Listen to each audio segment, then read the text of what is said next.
Vous êtes dans You Speak Up, votre émission conçue par les jeunes et pour les jeunes parce que les jeunes représentent l'avenir. Ce soir, le digital est une fois de plus au cœur de notre émission.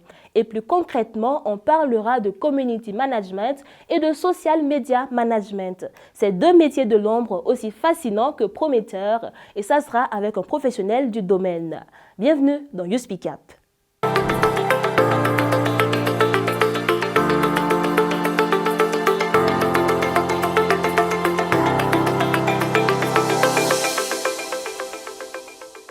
Notre invité est un ambassadeur de marque et d'entreprise auprès des internautes. Son métier, fédérer une communauté virtuelle à travers la création de contenu et l'animation de différentes plateformes numériques que sont les réseaux sociaux et les sites web. Une activité de l'ombre que Arif Kaboré exerce avec passion et professionnalisme. Bonsoir Arif. Bonsoir. Merci d'être sur le plateau de You Speak Up. Plaisir partagé. D'entrée de jeu, j'ai dit dans la présentation que tu étais ambassadeur de marque. Comment toi tu te définis en tant que community manager? En tant que community manager, je me définirais plus comme un porte-parole des marques, des entreprises ou d'une personnalité publique sur les réseaux sociaux. C'est-à-dire que au-delà en fait du community management, je suis beaucoup plus axé sur la gestion en fait des réseaux sociaux. D'où souvent la dénomination de social media manager. C'est deux métiers en fait qui vont ensemble. D'accord. Alors, tu disais que tu es plus social media manager, mais en tant que community manager, et tu parlais aussi du fait que on peut être le porte-parole d'une personnalité publique ou d'une entreprise et autres. En fait, ça consiste à faire quoi exactement? Ok. Bon, en fait, être le porte-parole en fait d'une marque sur les réseaux sociaux, c'est beaucoup plus ça même en fait qui est, disons, c'est le fait en fait d'être proche de la communauté. Voilà, d'être proche d'une communauté. Cette communauté-là, ça peut être une communauté de fans, si on parle d'une marque. Ça peut être une communauté de personnes qui apprécient un produit ou un service. Voilà pourquoi on parle de community management, c'est-à-dire la gestion des communautés sur les réseaux sociaux, sur un site web, sur un blog et autres. D'accord. Comment est-ce que tu en arrives là? Quel a été le parcours jusqu'à ce niveau? D'accord. Bon, déjà, il faut savoir que de formation, moi, je suis ingénieur des systèmes électriques. D'accord. Voilà, mais depuis, en fait, ma tendre enfance, j'ai toujours eu une passion pour les lettres. Voilà, tout ce qui est langue française et autres. Je m'enfermais dans ma chambre et je passais mon temps à lire. Du coup, j'ai toujours eu une facilité avec l'écriture et autres, tout ce qui est français. D'accord.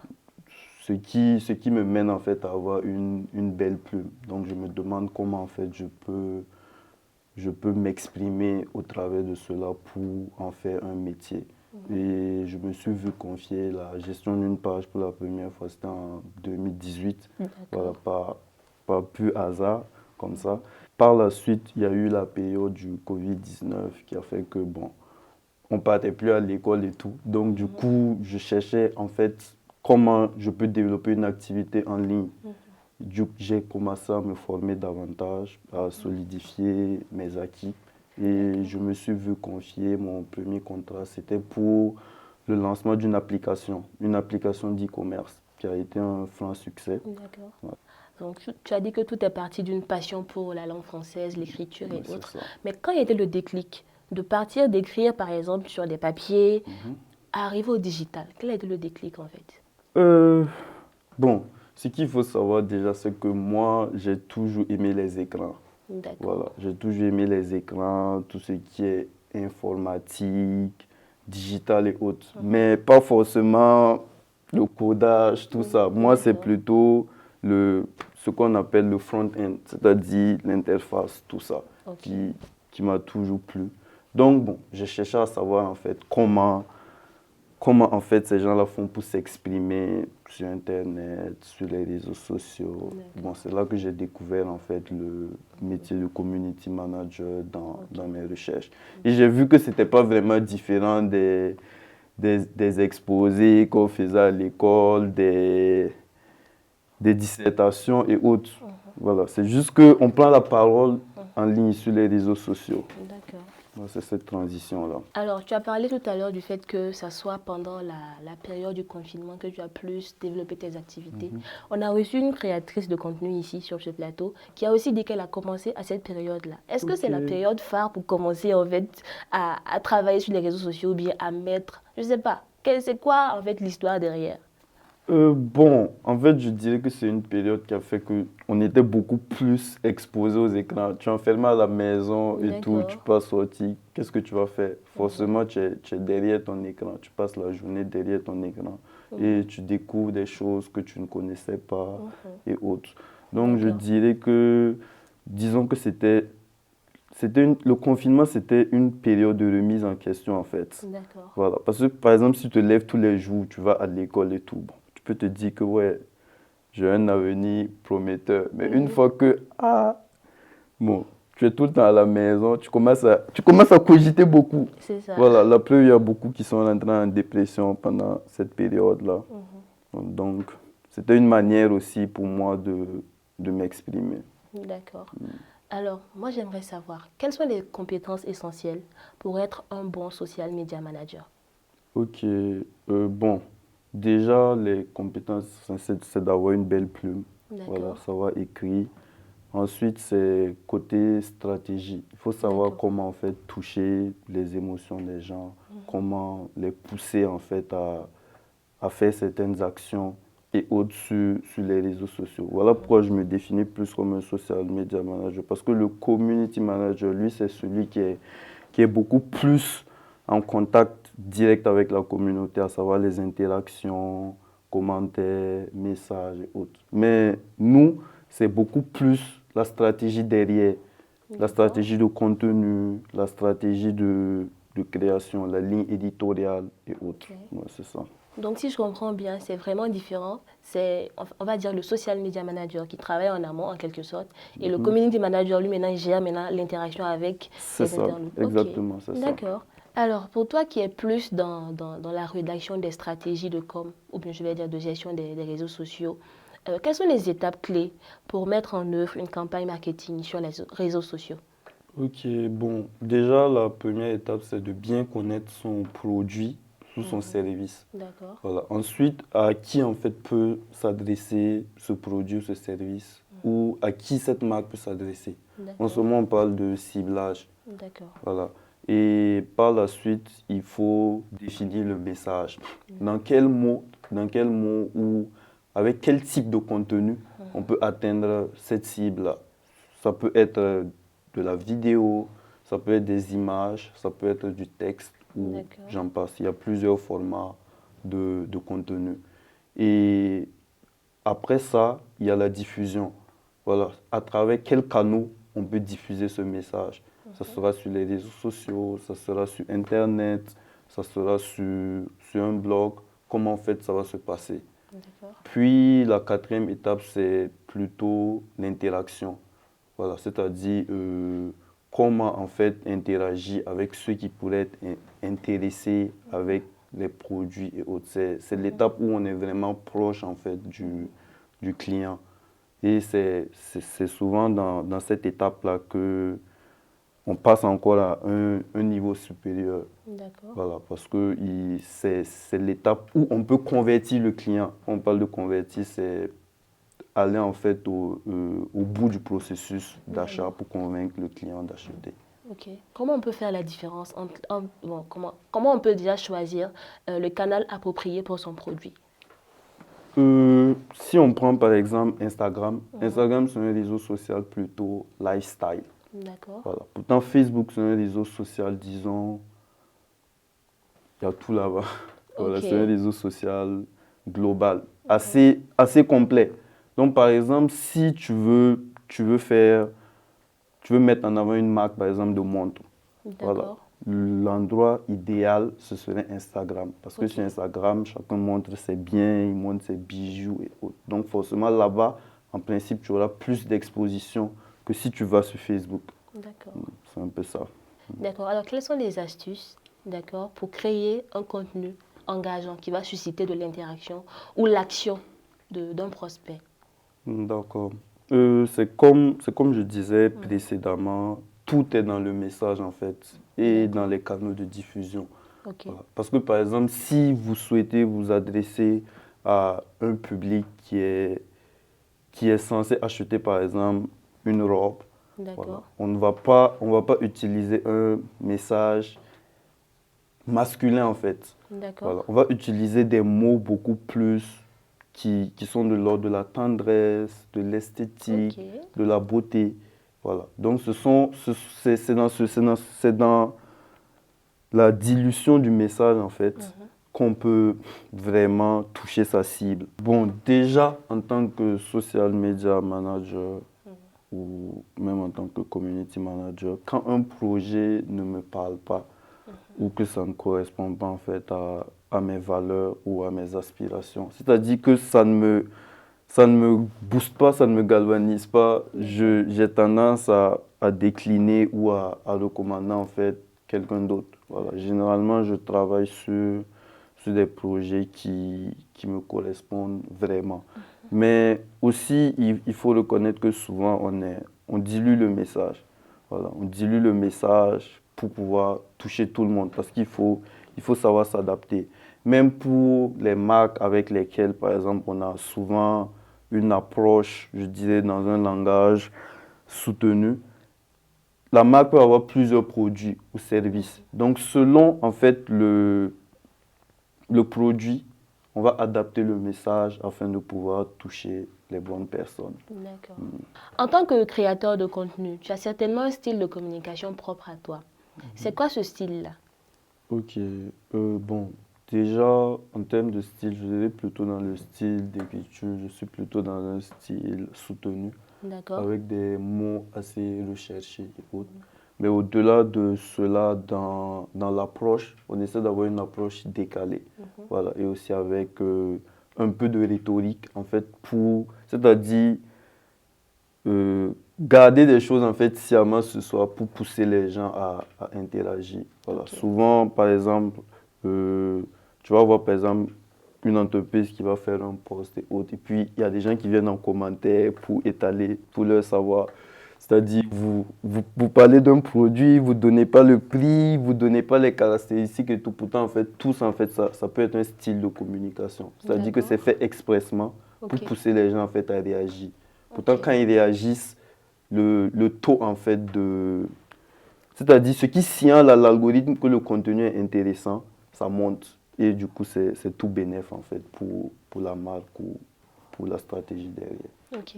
D'accord. Compte tenu de ton style d'écriture, tu as parlé du fait que tu écris vraiment dans un français soutenu.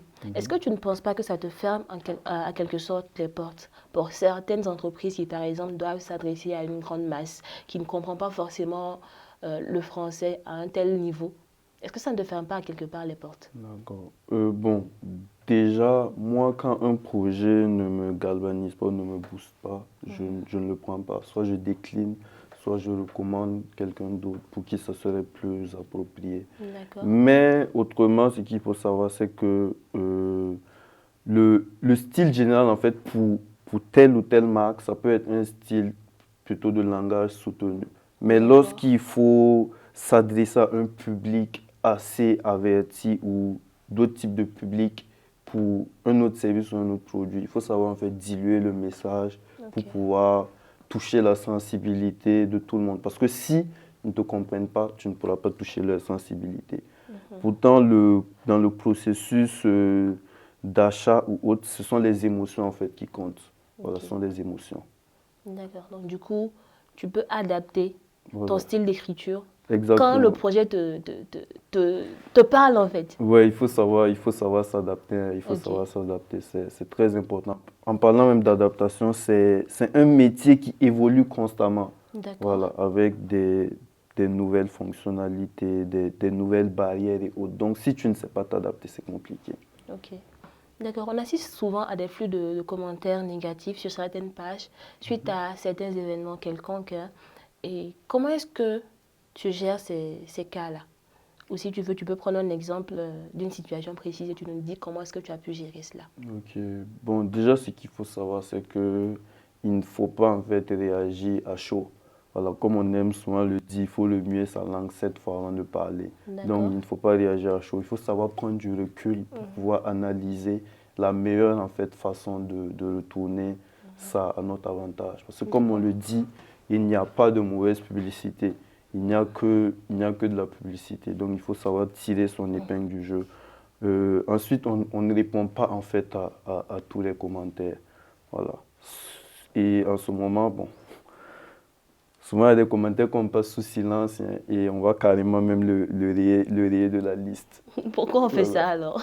Bon, si ça va nuire en fait à l'image de la marque et qu'il n'y a pas une porte de sortie pour pouvoir se démarquer ou en tirer parti, on passe ça sous silence et on supprime. Hein. Peut-être même l'auteur du commentaire, il ne fera plus partie des abonnés de la page. Pour les commentaires désagréables que par exemple vous supprimez autres, imaginez que quelqu'un d'autres internautes ait déjà vu le commentaire avant que vous ne l'effaciez et que la personne par exemple se plaigne sur elle-même sa propre page en disant qu'elle a fait un commentaire sur telle ou telle entreprise ou marque et on l'a bloqué, voilà. Est-ce que ça ne va pas donner une mauvaise image à l'entreprise en question? Bon, déjà, il faut savoir qu'on cherche d'abord à savoir qui a fait le commentaire. Est-ce un prospect, c'est-à-dire quelqu'un qui a eu une approche parce qu'il était intéressé par le produit ou un service? Est-ce un client, voilà, c'est-à-dire quelqu'un qui a déjà acheté le produit, qui a déjà utilisé le service? Ou est-ce quelqu'un qui vient juste s'étaler sur les réseaux sociaux? En ce moment, ces gens-là, on sait qu'eux, ils sont là pour nuire. Donc, bon, eux, ils ne vont pas en fait forcément aller réagir ailleurs. Voilà. Maintenant, si c'est un client, on va essayer d'avoir une approche interne pour comprendre. Voilà. C'est-à-dire qu'on ne va pas rester forcément dans les commentaires. Le commentaire peut disparaître, mais après, on va rentrer en fait dans la messagerie privée de la personne pour chercher à comprendre ou l'appeler pour régler la situation. Voilà. Parce que on a déjà eu à gérer des cas similaires où on voit qu'au final, c'était juste une incompréhension en fait, qui a poussé cette personne à réagir de la sorte.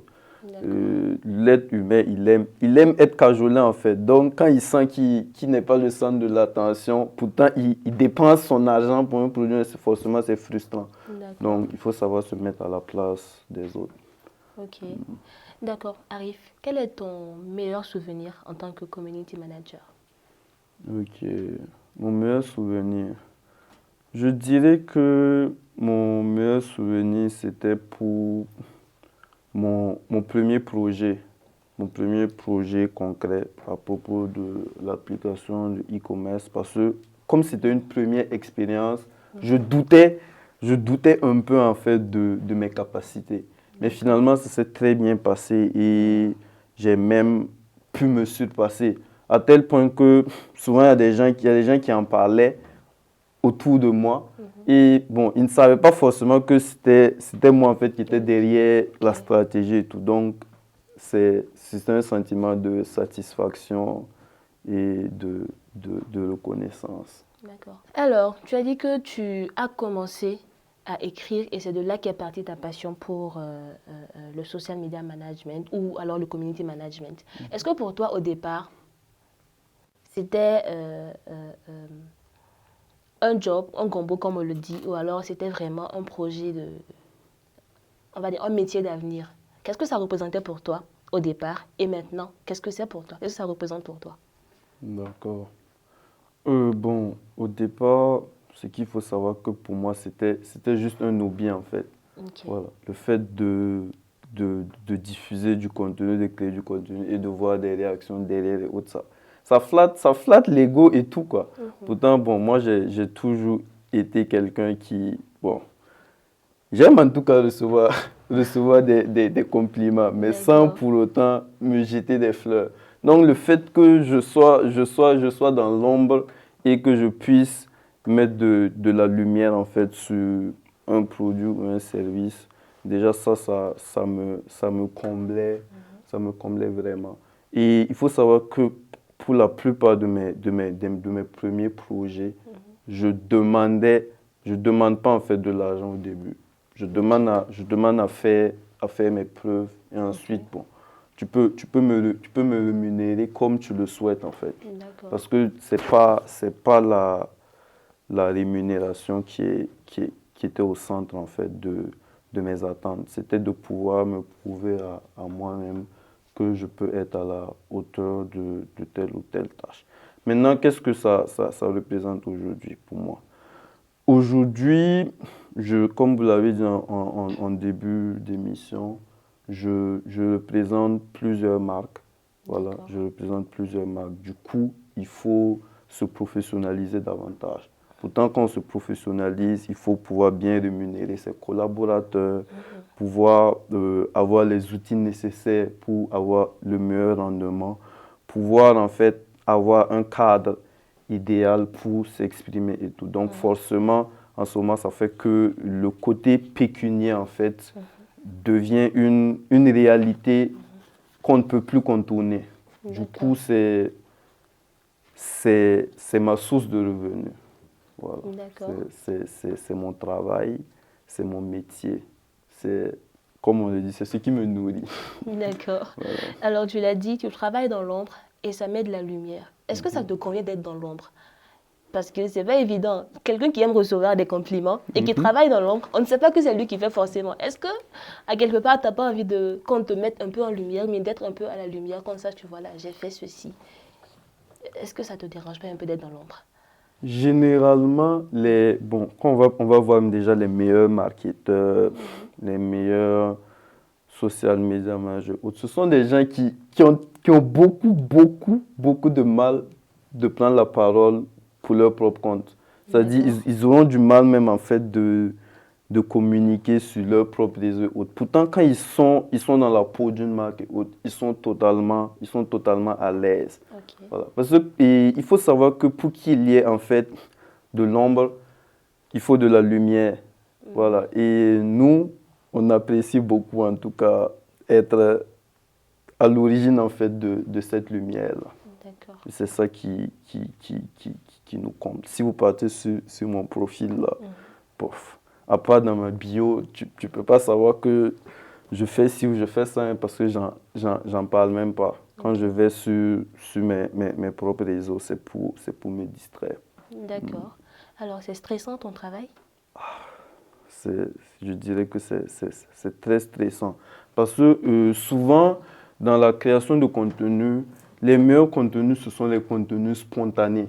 Pourtant, quand le contenu il est spontané, tu n'as pas forcément la latitude de demander l'approbation disons, je ne dirais pas des supérieurs, mais de ceux avec qui en fait tu as un rapport pour la marque et autres. Donc, si ça flop, final, tu les as en fait sur ton dos. Ok, c'est ça. Voilà, Les si c'est retombées. beau aussi, voilà, tu as les félicitations. Ou donc, du coup, c'est ce volet-là qui est stressant. Je pense que d'autres vous le diront. Et quand le contenu il est spontané, c'est beaucoup plus naturel. C'est beaucoup plus.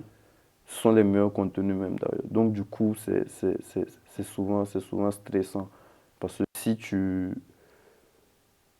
t'écartes en fait de ta mission, bon, toi tu peux estimer que tu ne t'es pas écarté, mais si le client estime que tu t'es écarté, ça C'est va pas chauffer. évident.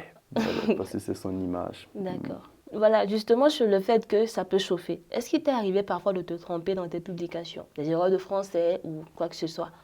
Ok.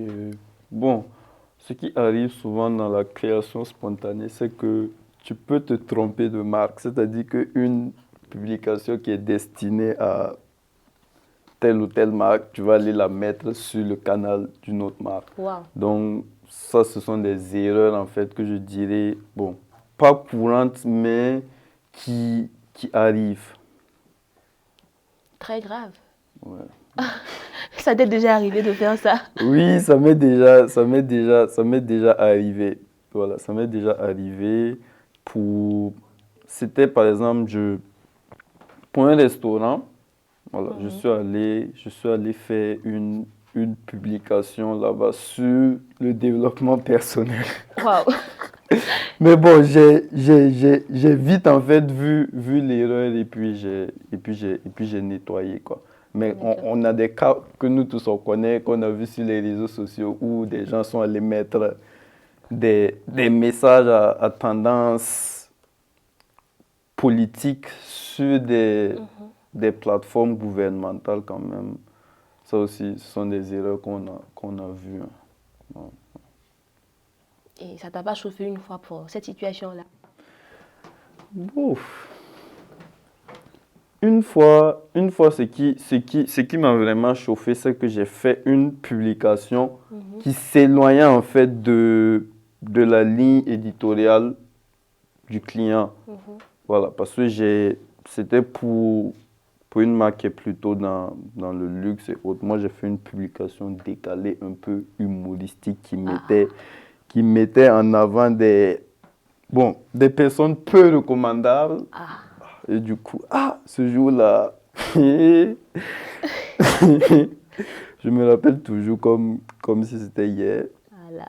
Ça a vraiment chauffé. Je me lève, je vois des appels en pagaille. Donc, j'ai filé aller là-bas pour voir ce qui se passe. Et puis le client il me demande que tu veux que mon coin ferme. Carrément. Tu veux que mon coin ferme parce que en fait les vrais clients s'ils voient ça, ils vont se dire en fait que ils ne sont plus la cible en fait. Exactement. Donc ce sont des erreurs comme ça. Tu penses que ça va marcher. Ça va marcher même, mais le client, lui, n'apprécie pas forcément. Mais toi aussi, souvent, dans la recherche du contenu qui va buzzer, tu peux te laisser aller. Et puis, avec du recul, tu vois que c'était pas vraiment une bonne idée. D'accord. Alors, depuis tout à l'heure, on parle de client. Mais j'aimerais savoir, est-ce que les gens accordent de l'intérêt à ce métier-là en termes de sollicitation ou de rémunération? Ok, bon, déjà, il faut savoir que ce métier-là de community manager ou de social media manager, ce sont des nouveaux métiers. D'accord. Voilà, ce sont des métiers qui n'existaient pas il y a par exemple en fait 15 ans. Ce sont des métiers qui sont apparus avec l'avènement des réseaux sociaux. D'ailleurs, même, il y a beaucoup d'études qui montrent que dans 5 ou 10 ans, il y a beaucoup de métiers qui n'existaient pas encore, qui vont faire leur apparition et qui vont qui vont en fait voiler d'autres métiers. Du coup, c'est un métier un peu inconnu. Voilà. Donc, quand tu as une approche, disons, dans une démarche de prospection, c'est vraiment compliqué. C'est vraiment compliqué. C'est difficile même de convaincre en fait les gens. Mais souvent, quand tu arrives à les convaincre, ce qui pose problème, c'est côté pécunier, la rémunération et autres. Donc, généralement, ceux qui ne discutent pas vraiment les tarifs et autres, c'est ceux qui sont là sur recommandation. C'est-à-dire que tu as fait un travail pour telle ou telle marque et ils te recommandent à quelqu'un d'autre. En ce moment, cette personne-là, en fait, a déjà vu que tu as fait tes preuves et autres. C'est ça. Disons que c'est ce qu'on appelle la preuve sociale, la recommandation sociale, c'est le plus gros déclic en fait chez les potentiels clients. C'est eux qui sont beaucoup plus aptes à signer, à saisir ce genre d'offre. Sinon, dans ce que je vais peut-être dire, c'est grave en tant que marketeur, mais moi, il y a longtemps que je ne fais plus de prospection. D'accord. Parce que on conclut rarement. Donc, je trouve que c'est du temps gâché. Je préfère me donner à fond dans mon travail et autres, dans l'espoir et bien sûr dans la conviction en fait, que je serai recommandé, que je pourrai avoir un nouveau projet ou un projet supplémentaire. Donc, que le travail parle de lui-même en fait. Exactement. Okay. Exactement. C'est d'ailleurs même la meilleure des publicités, le bouche à oreille. C'est ça. D'accord. Alors, comment est-ce que tu analyses les retours d'expérience que les gens te font pour améliorer en fait, je vais dire, l'expérience communauté? Ok. Bon, déjà moi, ce que j'ai pu remarquer, c'est que les mauvais clients en fait, c'est eux les meilleurs. Pourquoi? Parce ils vont toujours chercher la petite bête en fait, l'aiguille en fait dans la botte de foin. Donc ces gens-là, ils te poussent constamment à t'améliorer. Et du coup, toi aussi, tu repousses tes limites et autres. Sinon, bon, quand c'est trop monotone aussi, tu as tendance à rester dans ta zone de confort. Pourtant, comme je le disais précédemment, c'est un métier qui est en constante évolution. D'accord. Comment est-ce que tu arrives à gérer plusieurs pages à la fois? Est-ce que ça fait pas beaucoup de travail? Ok. Comme je disais précédemment, avant en fait d'être social media manager, tu es un community manager. Donc comme je pratique et j'ai pratiqué le community management, du coup, je délègue en fait les tâches, tout ce qui est interaction, réponse aux commentaires, messages, appels et tout, je délègue.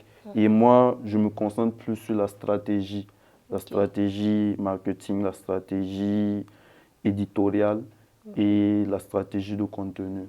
Du coup, ça fait que comme j'ai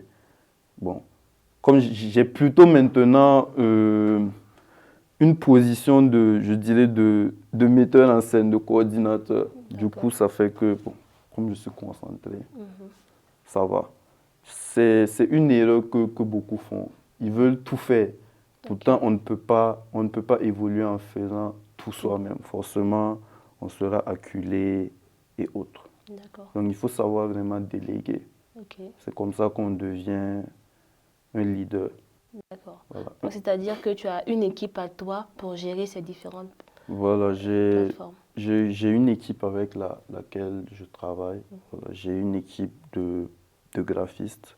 Je travaille avec plusieurs graphistes, également des web designers et des web développeurs. Maintenant, il y a, disons, 2 community managers qui m'assistent dans les différentes tâches. Alors, vous êtes nombreux à gérer les différentes activités, community manager, les designers et autres. Vous êtes combien dans votre équipe? Je dirais une douzaine de collaborateurs. Voilà, mais à temps plein, nous sommes une équipe de 5 personnes. Ok. Voilà. D'accord. Quelles sont les qualités, selon toi, d'un bon community manager? D'accord. Je dirais que les qualités d'un bon community manager, c'est quelqu'un qui doit être à l'écoute en fait de la communauté.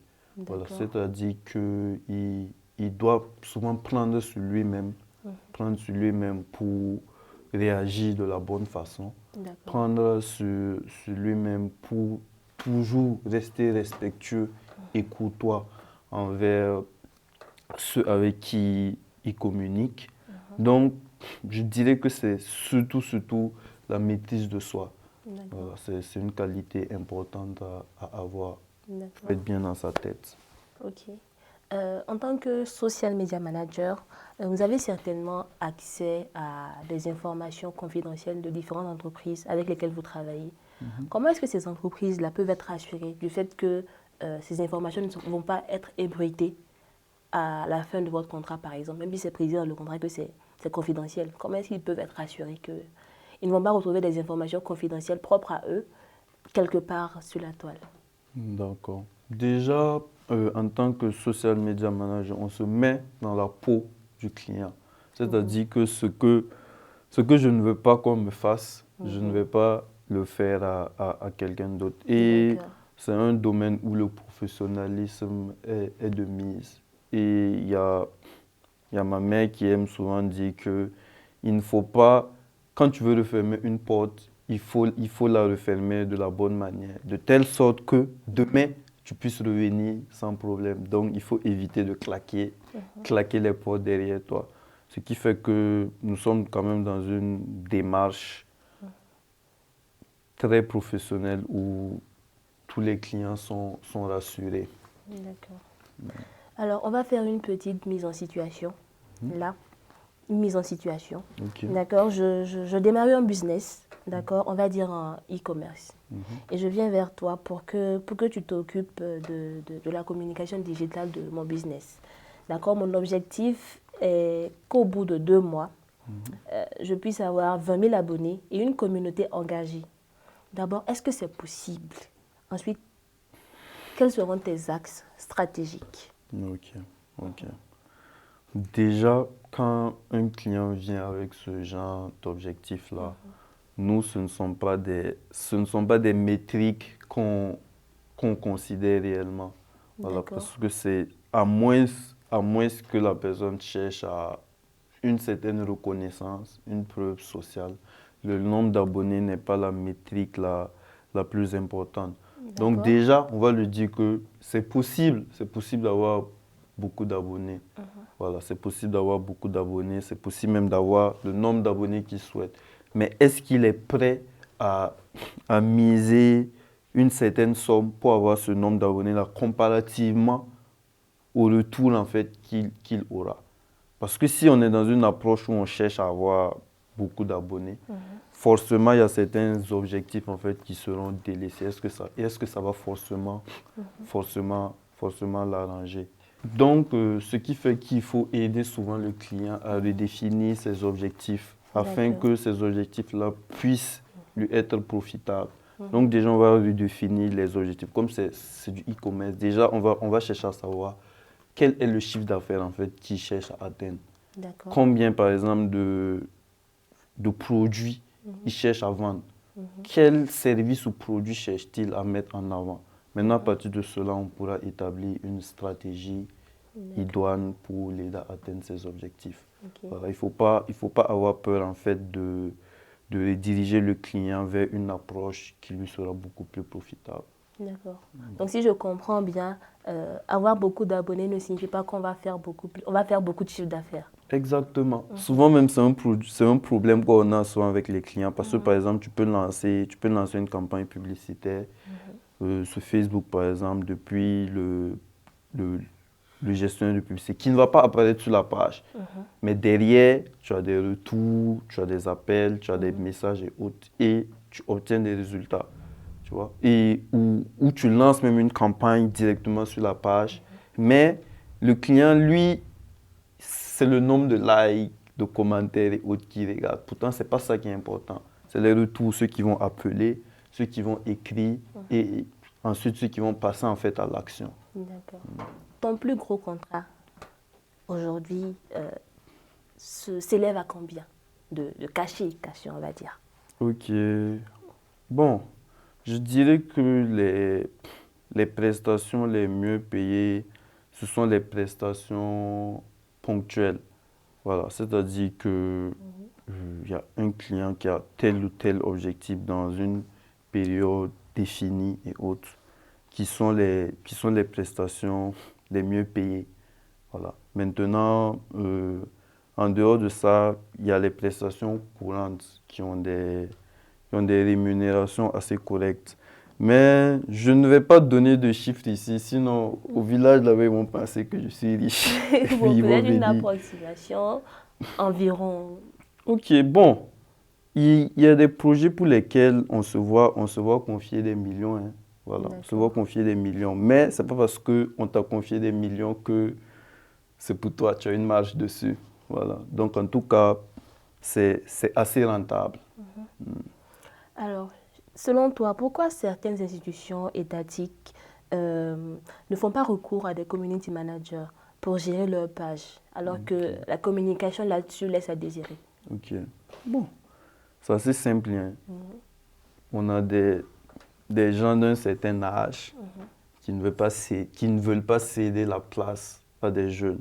Donc on va voir même que ce sont des gens, quand ils commencent à travailler même, les réseaux sociaux même n'existaient pas. Oui. Ou bien quand ils commençaient à travailler même, les smartphones même n'existaient pas. Mais étant donné que chacun veut serrer sa ceinture sur le budget de l'État, du coup, pof, on va confier un travail à des gens qui sont dépassés même en fait par ça. Du coup, ils ont des méthodes de gestion obsolètes et autres. Et comme ils ne veulent pas confier le travail à ces gens-là, nous aussi, on a trouvé une réponse à cela. Voilà, parce que, par exemple, chez nous, au niveau de l'agence, on a ce genre de cas-là. D'accord. Il vient, il te dit que il veut faire ci ou ça, mais il ne veut pas en fait te confier le marché. Lui, il veut qu'on pense que c'est lui qui a fait ça. On a eu à collaborer comme ça avec des grandes et des grandes institutions. Donc, qu'est-ce qu'on fait pour cela? On leur propose des formations pour les accompagner, pour leur permettre en fait d'atteindre ces objectifs-là. Mais c'est quelque chose aussi qu'on déplore. Parce que s'ils nous donnent totalement la main, on peut avoir des résultats nettement meilleurs en fait que le tâtonnement qu'ils iront faire juste après une brève formation ou autre. Vu que souvent ce ne sont pas des gens qui sont dans une logique d'apprentissage continu. Il va venir aujourd'hui, demain il ne va pas venir. Ensuite, en tout cas, bon, il y aura beaucoup de choses qui laissent à désirer. Alors, on est pratiquement à la fin de cette émission. Je souhaiterais savoir, quelle est ta plus grande réussite au plan personnel, ou qu'est-ce qui te fait plus te sentir fier de toi? Ok. Je pense que c'est le fait que jusqu'à présent, en fait, j'arrive en fait à déployer et à mettre en place tout ce que j'ai prévu en fait. Voilà. Puisque quand je commençais, j'ai établi un plan. Un plan étape par étape qui allait me permettre d'implémenter plusieurs entreprises ou plusieurs business qui sont en rapport avec mon domaine. Voilà. Par exemple, quand j'ai commencé avec un média en ligne de développement personnel. Voilà, ça c'était pour ma propre expérience. Et ce média-là, actuellement, il a plusieurs centaines de milliers d'abonnés. Voilà. Ensuite, on a créé l'agence de communication et marketing digital, où nous proposons aussi des solutions digitales comme les sites web et autres. Par la suite, j'ai pu créer en fait un centre de formation où on forme des gens au métier du digital et autres. Et il y a beaucoup d'autres projets à venir. Et au fur et à mesure, en tout cas, que le temps passe, je constate que j'arrive à rester en fait dans cette logique-là d'évolution continue. C'est ça qui me comble vraiment. Alors, en guise de mot de fin, j'aimerais te demander, est-ce que tu as un coup de cœur ou un coup de gueule, ou peut-être même les deux? Ok. Bon, déjà, un des coups de gueule, voilà, ce sont... Parce qu'il y en a plusieurs. Ok, d'accord. ce sont les mauvais payeurs, voilà. Il faudrait qu'on puisse s'adresser aux mauvais payeurs pour leur dire qu'ils... En fait, nous aussi, on a des familles à nourrir. Voilà, on a des familles à nourrir, on a des familles dont on prend soin. Donc, quand tu demandes un service à quelqu'un, il faudrait avoir la latitude de le payer à temps, de le payer convenablement et en tout cas d'être réglo. Parce que je pense que ça, c'est un des problèmes qu'on rencontre tous dans le digital, les paiements. D'accord. Mon coup de cœur, c'est que actuellement, nous arrivons à nous exporter. Voilà. Actuellement, nous arrivons à nous exporter et on arrive à avoir la confiance de clients même qu'on n'a jamais rencontrés physiquement, qui nous confient des projets juste parce qu'ils ont vu ce qu'on fait et ils ont apprécié. Donc ça, en tout cas, ça nous réconforte dans le fait qu'il y a en fait des gens qui accordent du crédit, qui accordent de la valeur à ce métier-là. Et c'est très intéressant de savoir que nous avons de la reconnaissance à l'international. D'accord. Alors, merci à toi, Arif Kaboré, d'avoir été présent sur ce plateau. C'est un plaisir. On te souhaite beaucoup de succès et que le meilleur. Merci, merci. Et je tiens encore à vous remercier pour l'invitation. C'était une aubaine de pouvoir parler de ce qu'on fait aux yeux du monde. D'accord, merci. Merci. Quant à vous, fidèles internautes, merci de nous avoir suivis. On se donne rendez-vous très vite pour un nouveau numéro de You Speak Up. D'ici là, portez-vous bien. Au revoir.